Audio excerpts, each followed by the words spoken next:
तुलसीदास हे सतनाम पिता, मैं जन्म जन्म के भागा हूँ बाबा,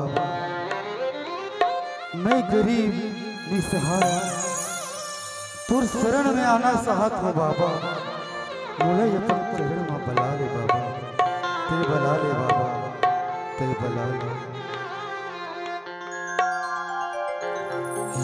बला ले बला ले बला ले बाबा, चरण में मोला बलाएगा।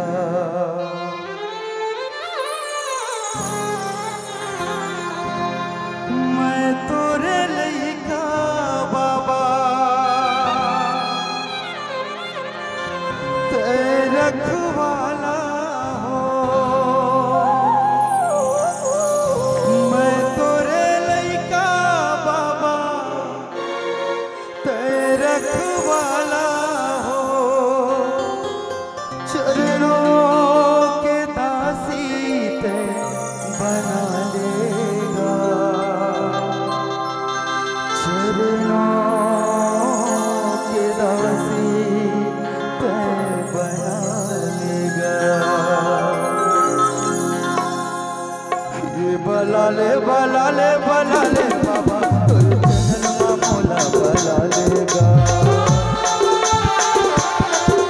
बला ले बला ले बला ले बाबा, चरण में मोला बला लेगा। हे मोर दयालु बाबा, हे मोर मायालु गुरु, हे मोर दयालु बाबा, हे मोर मायालु गुरु, चरणों के दासी ते बना लेगा, चरणों के दासी ते बना लेगा। ये बला ले बला ले बला ले बाबा, चरण में मोला बला लेगा। बला ले बला ले बला ले बाबा, चरण में मोला बला लेगा।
कलप कलप के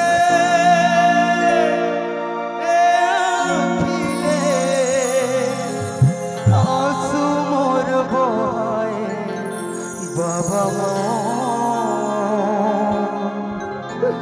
कब होई दर्शन बाबा तो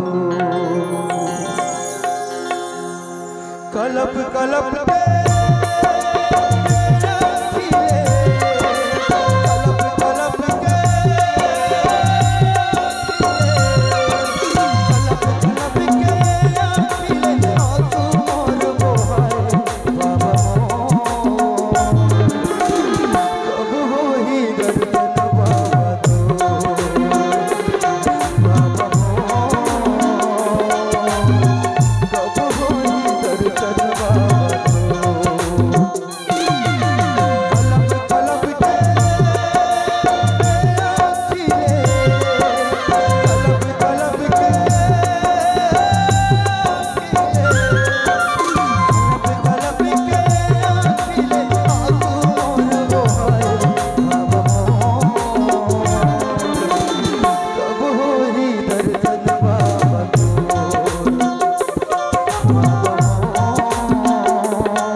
गुरु बाबा जी के हाथ सिरा के